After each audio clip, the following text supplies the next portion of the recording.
Hayırlı kеш efirde yanılıklar stüdyoda min Rimma Avzalova bugünkü çıkarılışta. Saban toyul halk beyremi rayon avullarında ozgan saban toylarından bizning reportaj. Bizning yurt, bizning eshik oldi. Hukumat programmalari yordamida ko'p faturli yurtlarda remont bora. Akboyunda Tol Bugile Landar festivalında qatnaşuvchilar Akboyun Artabekatlar bilan bizi. Hozir әлеге һәм башка вакыйгалар хакында тулырак. Бу көннәрдә мөслимләр бәйрәм рухы белән яшәде. Районда Сабан туйлары үтте. Сабан туйларына Елгабаш авылы старт бирде. Биредә Сабан туйы 5нче июньдә узды.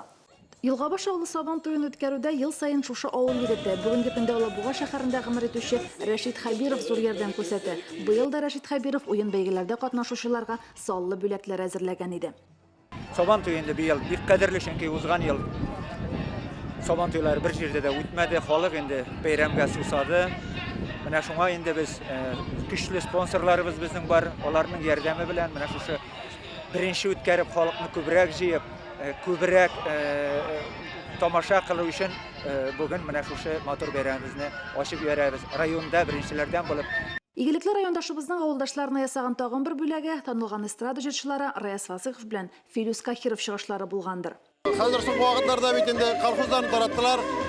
Үткәрергә кеше калмады.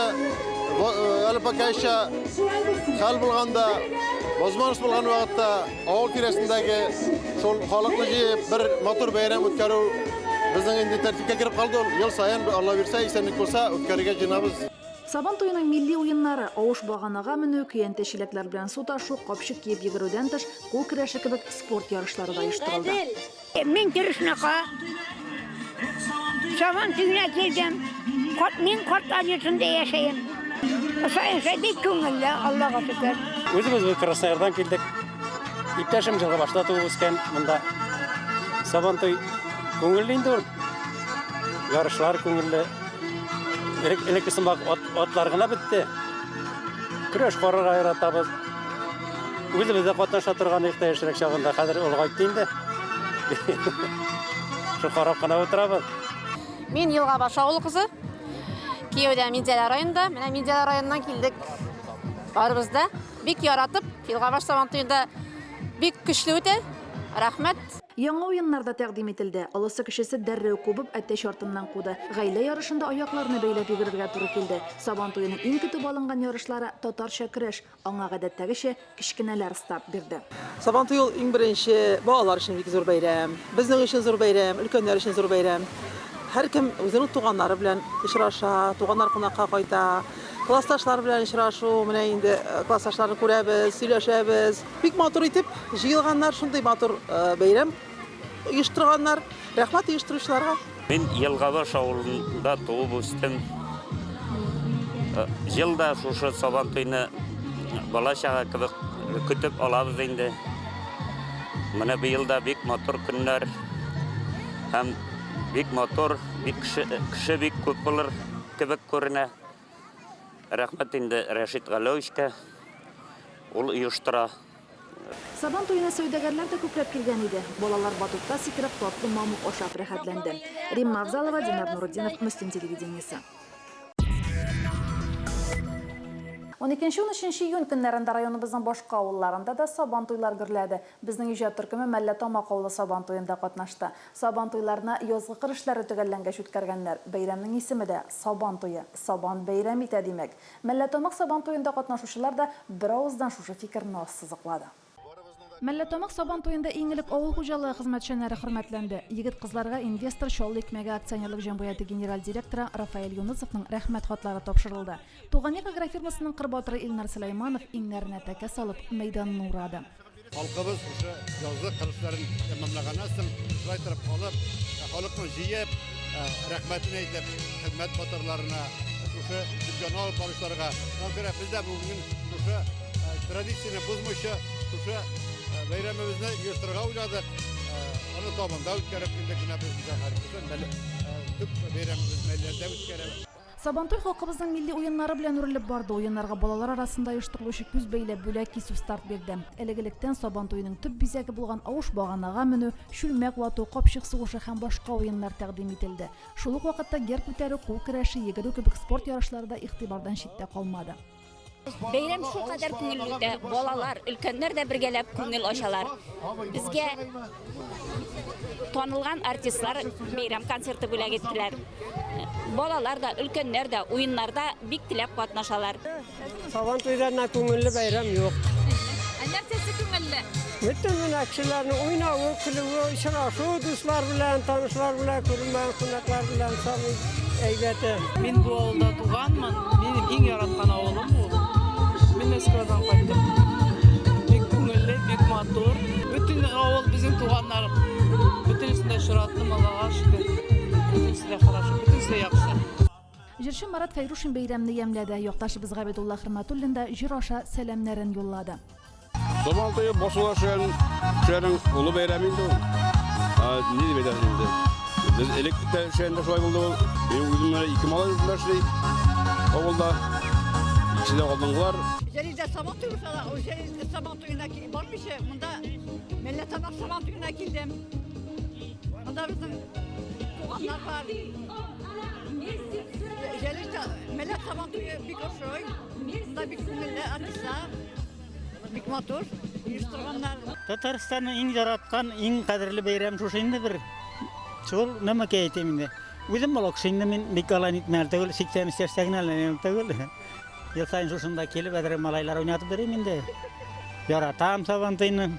Халыкны яратам инде, халыкны. Сабантуйга күпчелек от чабышларын һәм татарча көрәш карарга килә. Тик соңгы елларда авыл сабантуйларында от чабышлары үткәрелми. Авылларда отлар калмады. Ә көрәшкә чыгучылар бар әле. Мәлләтамак сабантуенда көрәш батырларын әзерләгән тәкәләр дә 2 булып чыкты. Аларның берсе яшүсмерләр көрәшендә җиңү яулаган Ислам Гәрәевка, икенчесе Сабантуйның абсолют батыры чыгышы белән нарат астыннан булган Илнар Гайнетдиновка тапшырылды. Римма Абзалова, Айрат Фазылов, Динар Минхаҗев, Мөслим телевидениесе. Тагын бер бәйрәм Мөслимдә халыкара фестивале уза. Фестиваль районда 2нче тапкыр үткәрелә. Анда Россиядән гына түгел, Европадан да тәҗрибәле осталар катнаша. Фестиваль 21 июньгә кадәр дәвам итәчәк. Фестивальдә 17 команда эшли һәм матурлык иҗат итә. 14 июнь көнне фестивальне ачу тантанасы булды. Анда район башлыгы, мөслимлеләр, кайткан кунаклар катнашты. Каждый год, наверное, Сабантуй, какие-то праздники. Вот ленд-арт сейчас и является теми шажками, теми результатами, которыми может гордиться, я вам скажу, без преувеличения, каждый житель Муслюмова. Потому что каждый житель Муслюмова привнес вот в это развитие, в это преображение, в общем-то, неказистого и захламленного когда-то села в красивый, комфортабельный оазис, куда с удовольствием приезжают, в общем-то, искушенные путешествием люди. Быел фестивальдә барлыгы 36 кеше үзләренең осталыкларын күрсәтәчәк. Үткән атнада Кояшлык ял зонасында былтыргы фестивальдә ясалган арт-объектларны моторлау, реставрациялау эшләре барды. Фестиваль барышында табигый материаллардан тагын 18 архитектура объекты ясалачак. Алар төрле формада булачак.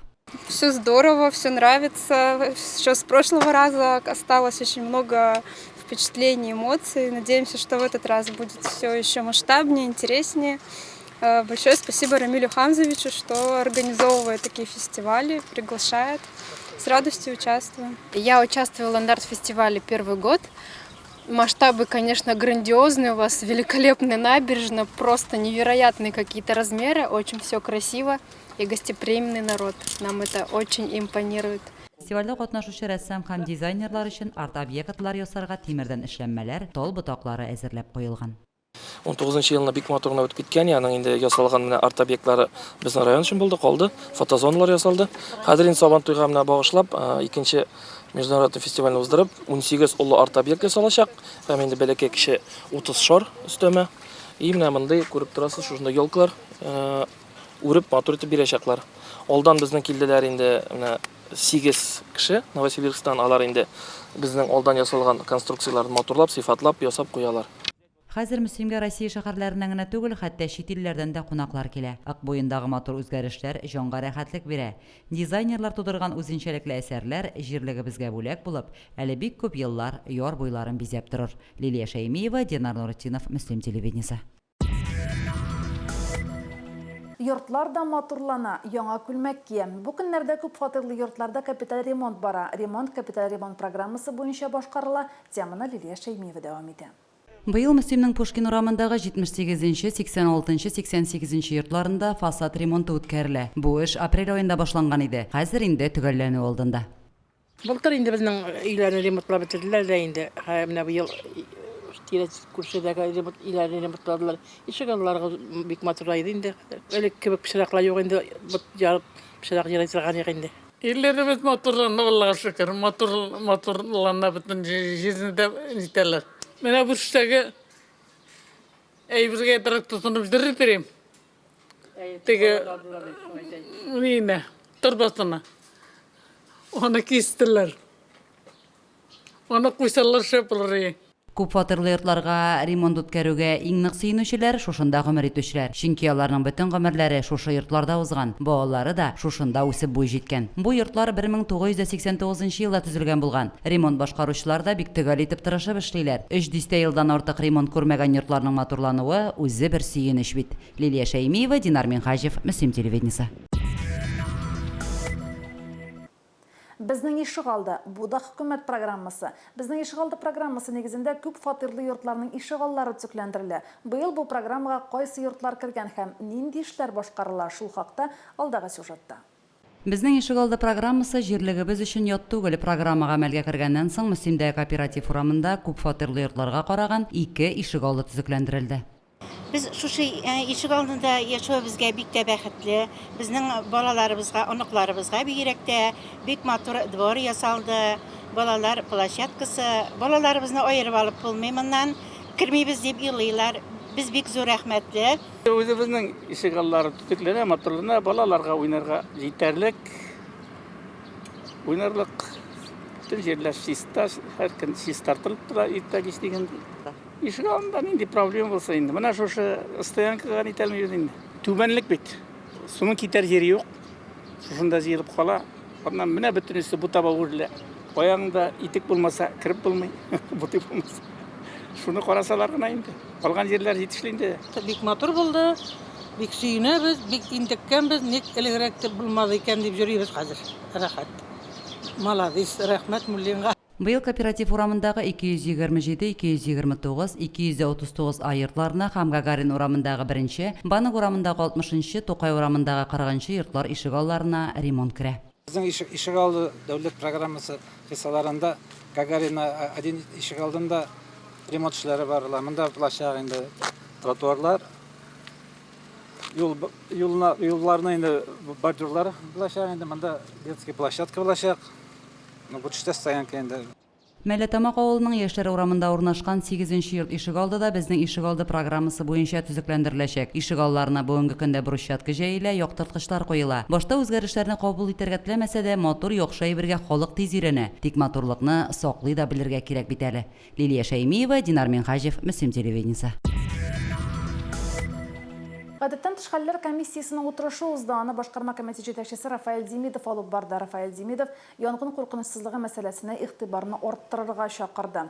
Бу мәсьәләнең ни дәрәҗәдә мөһим булуына басым ясады. Ел башыннан районыбызда 18 янгын очрагы теркәлгән, узган елның шушы чорында 9 янгын булган. Янгында 1 кеше һәлак булган һәм 3 кеше тән җәрәхәтләре алган. Салавыз Мухан авылыннан Рәмзия һәм Ринат Габдрахмановлар гаиләсе дә янгында зыян күрде. Йорт мизгел эчендә күмергә әйләнә. Гаилә йортсыз кала һәм хуҗабикәне дә югалта. Теманы коллегаларыбыз дәвам итә. 31 майга каршы төндә Габдрахмановларның йортына ут кабып, 2 сәгать эчендә өй эчендәге бөтен мал-мөлкәт янып бетә. 1962 елга Рәмзия апа янгын вакытында янып үлә. Авылыбыз өчен бик зур кайгы булды. Безнең күршеләребез, үзебезнең туганнар, күршеләребез шушында йортсыз, нисез калдылар. Зур югалту кичердек. Һаманда колыбыздан килгәнчә ярдәм иттек. Шул төн уртасы бит инде ул. Әле йоклап булмый, күңел сизгән кебек ятам инде, кычкыралар анда пожар, коймага сугалар инде. Тор, өйем жана дип. Чыктым, ялкын менен яна инде. Анан бу неге чыктым, безнең монда хәтле килә бит ул. Теге якка китә ут неге, нык җили ул көнне. Аннан соң ишек алдына төшкән утларны сүндереп, сулар сибеп җирдек инде. Кемничек булдыралар шулай ярдәм итеп. Янгын булган төнне авыл халкы бик җилле төн дип искә ала. Янгын телләре күрше тирәнең дә ишек алдына килеп төшкән. Бу дәрәҗәдә котышкыч һәм куркыныч янгынны хәтерләмибез ди авыл халкы. Buradan kala ottan kalmadılar. Mene ot buldu. Bir nida kalmadı mende hazır. Benim işitkeç bana bir kıyın. Bütün satırgılar bizden pensionerler, bıfşi, buduşçular diyansmak, nastoящий milçeler, başlamışçılar. Koygu hasret, ağaç başından yürümüyor, dedem başından yürüyor. Alda günlerde sabırlık, başka şeyinde yuvatırday sözler. Işık eğitsek de indi, көрші indi koytar almayız, ağır turakları жеңіл болсын. Бик sabır хатын buldu, бәлеге вақыттан тоже бик әнилерін yo'qotdilar, олар бик бәлеге қалғаннар иде. Құдайым енді алдағы күннәрдә сәламәтлек, sabırlık берсін инде. Мөслим һәм Сарман районнары буенча янгын күзәтчелеге бүлегеннән хәбәр итүләренчә, янгынның сәбәбе төзексез электр чыбыгына бәйле. Бүгенге көндә тикшерү эше бара. Авыл халкы район җирлеге бердәм булып, әлеге гаиләгә ярдәм итәргә теләк белдерде. Лилия Шәймиева, Динар Нуретдинов, Мөслим телевидениесе. Янгында зыян күргән Габдрахмановлар гаиләсенә ярдәм оештырыла. Ярдәм итәргә теләүчеләр Мөслим балалары иҗтимагый оешмасына благотворительная помощь погорельцам Габдрахманов Ринат Рафаилович дигән билгеләмә белән акча күчерә ала. Дәвам итәбез. Җәй, эссе, бәхеткә соңгы арада яңгырлар күзәтелә. Көннәр кызу булса да, ОРВИ белән авыручылар бар. Шул ук вакытта коронавируста чигенергә ашыкмый. Киресенчә, COVID-19 белән авыручылар саны артуга таба ди табиблар. Авырудан саклануның бердән-бер юлы вакцинация. 2020 елда районда 11 кешегә COVID-19 диагнозы куелган. Быел бу сан 23. Кызганыч, бу чир 4 райондашыбызны якты дөньядан алып китте. Соңгы көннәрдә дә коронавирус инфекциясе йоктыручылар бар. 2 кеше Йоршаулы шәһәренең йогышлы авырулар хастаханәсенә озатылган. 18 яшьтән башлап вакцинация ясарга ярый. Ну, һәр кеше белән участок врачы, терапевт консультациядан соң ясыйбыз. Приемга киләләр, барысын карыйбыз, тикшерәбез, аннан соң рөхсәт бирелә ясарга. Первую вакцину я сделала в декабре, 24 декабря. Прекрасно себя чувствовала, у меня никаких побочных не было, ни температуры. Ну, там все проверили, санацию, давление, насыщение крови проверяли. А вторую вакцину я сделала в конце января.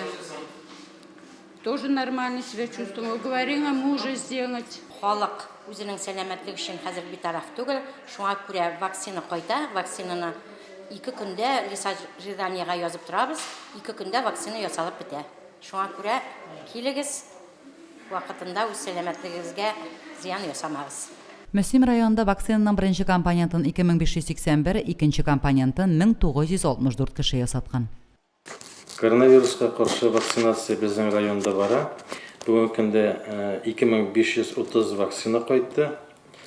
Без аның бүгенге көндә барысын да ясап бетердек. Бүген кайтырга тиеш тагын 200 доза. Вакцинация ясатам, чик ясатмыйса инде. Bütün балаларым ясатты, келиним ясатты, ирим ясатты. Үзем ноябрь айында шәрләгән идем. Әзрәк үзем сабыр итеп торам, чөнки мин антитенчикне тикшерттем. 12 антитенчигим бар, Путиннән эшкә генә ким.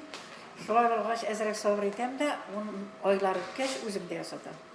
Мөслим районы хастаханәсендә дәваланучылар да бар. Бүгенге көндә 9 кеше үй шартларында дәвалана. Алар даими табиб күзәтүе астында. Бүген халык пошаманда. Ясатыргамы вакцинаны әллә юкмы? Халык арасында вакцинация турында төрле сүзләр дә йөри бит.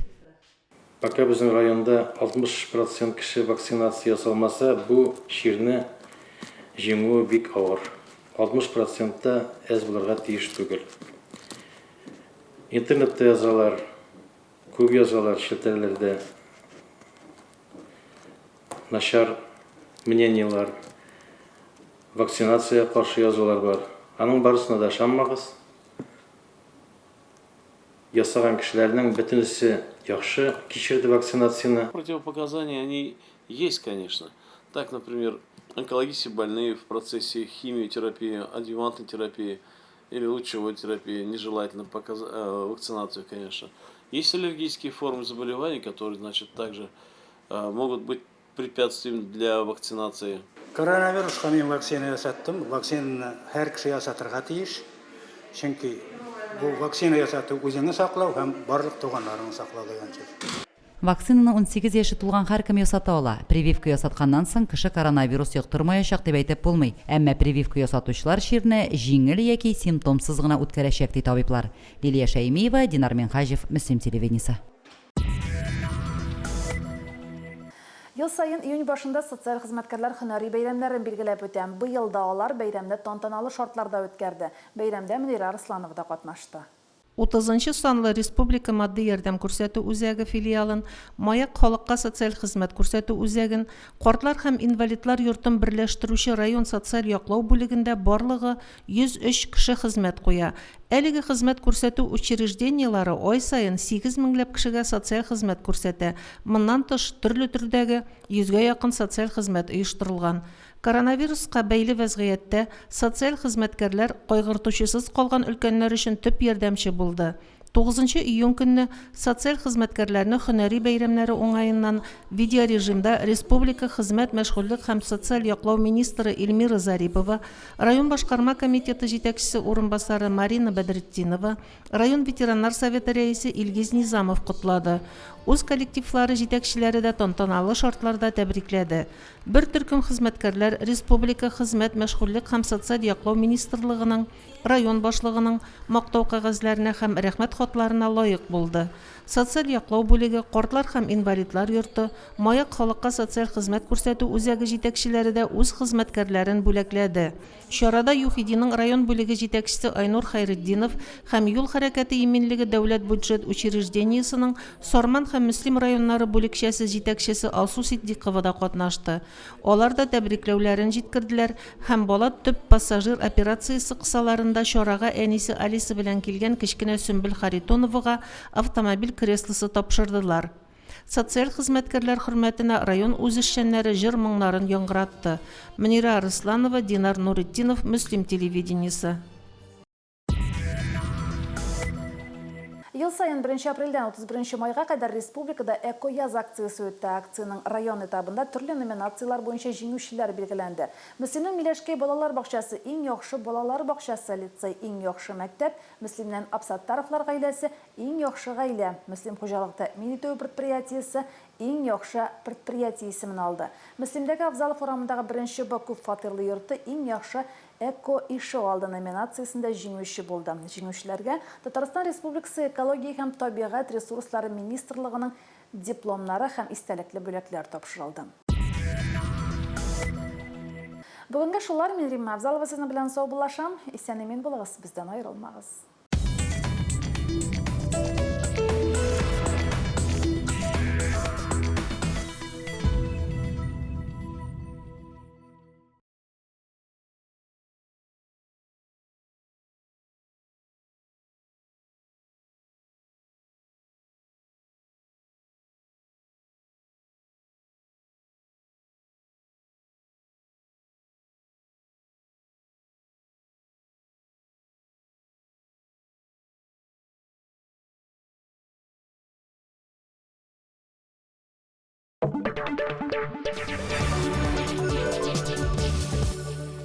Эш эзлисеңме? Безгә кил. Август Мөслим агрофирмасына ветеринария табиблары, бухгалтер, савым операторлары, терлекчеләр һәм тракторчылар кирәк. Хезмәт хакы югары. Без сезне көтәбез. Уверен, тысячи подобных разговоров состоятся вечером 21 июня.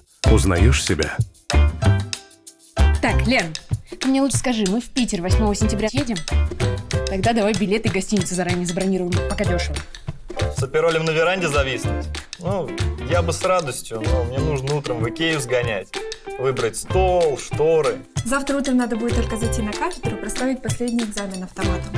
А вечером гуляем. Даже не верится, всего каких-то 3 года и я дипломированный хирург. А сейчас остановись. Буквально на минутку задумайся и представь, что сегодня ночью твоя жизнь и жизни всех, кого ты знаешь, поменяются раз и навсегда. Свое хирургическое образование я заканчивала в окопах и полевых госпиталях. Мне приходилось вытаскивать людей прямо с поля боя, ассистируя по 16 часов. И было всего 2 оценки. Выживет или нет. 8 сентября фашистские войска замкнут кольцо и отрежут город от остальной страны. За следующий 871 день от бомбежек и голода в городе погибнет до 1,5 миллиона человек. С большинством наших я так и не увижусь. Никогда. А там, где сейчас стоит Икея, будут стоять противотанковые ежи. А я выбирать, где разместить пулеметное гнездо, чтобы его не накрыло первым артиллерийским залпом. Ценой огромных потерь мы отстоим столицу. Самое главное счастье сегодняшнего летнего вечера заключается в том, что все это мы можем только попытаться представить. Зажги свечу в память о погибших героях. Сайт деньпамяти.рф.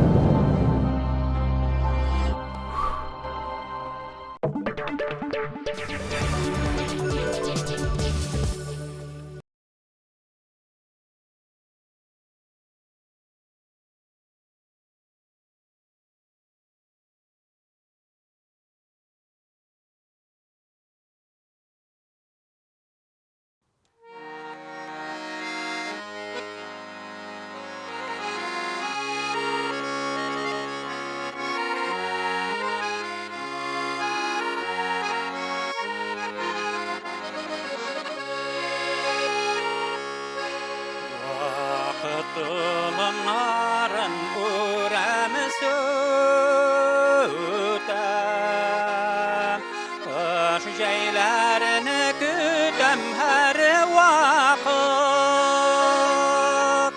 Ağaçlarda altın şeşlerimde kömüş Güz yazılarını bulmay to'xtatib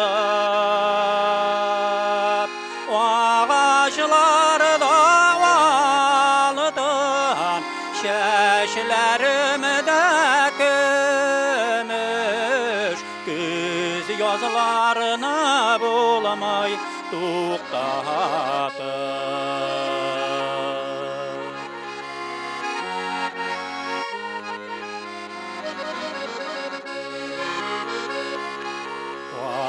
Qarashların qağlab kete Ko'zlarimni yashiram har vaqt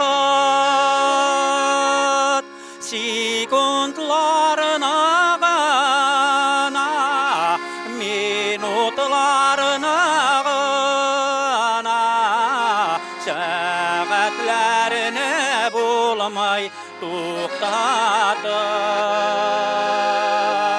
sekundlarni g'ana minutlarni g'ana saatlarini bo'lmay to'xtatib biz bu yerga manga kelmagan bizning umr o'zi bir vaqt bir bizning qadrlar